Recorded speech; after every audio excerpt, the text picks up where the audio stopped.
Maurizio Marino has been running his bakery for 2 years. Business is good, he says, but it's a struggle making a living. As a small business owner, he pays more than 60% tax and sees little financial benefits. But he says he loves what he does and will keep doing it. His hope is that the government will stick to its word and take on the European Union over Italy's weak economy. I think that this government has the opportunity to relaunch Italy, not just in Europe but in the world. If it were up to me, and the EU refuses the government's proposal, I'd force them to accept it or tell them it's war. We can't keep bowing down to them. His opinion is one of a growing number of those becoming increasingly anti-EU. When the government tried to push forward a budget for next year that outlined a flat tax for companies and wealthier individuals and a basic income for the unemployed, the European Commission rejected it.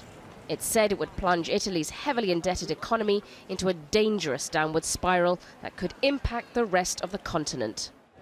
The government has remained defiant towards Brussels, and one of the reasons why is because it's profiting politically from the situation.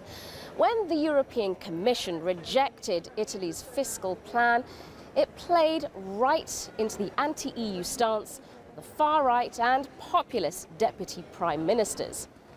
But there's been little thought for the consequences that could lie ahead.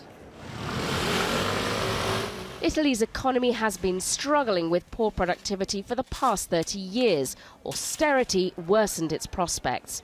Where other economies have managed to rebound, Italy has been unable to emerge from that rut, a fact swooped upon by anti-EU politicians who lay the blame on the European Union despite their reliance on it. It's incredibly dependent on Europe. The best Italian companies thrive because they can export. And most of the Italian exports are to the other European Union countries. So the moment you bet on a collapse of the European Union institutions, it's going to be inevitable that trade will collapse with it, and so will the Italian economy. If Italy fails to cooperate, then it would face sanctions and fines from the Commission, further adding to its economic burden. It's a gamble for the government, one that it does not want to lose. Sonia Gallego, Al Jazeera, Rome.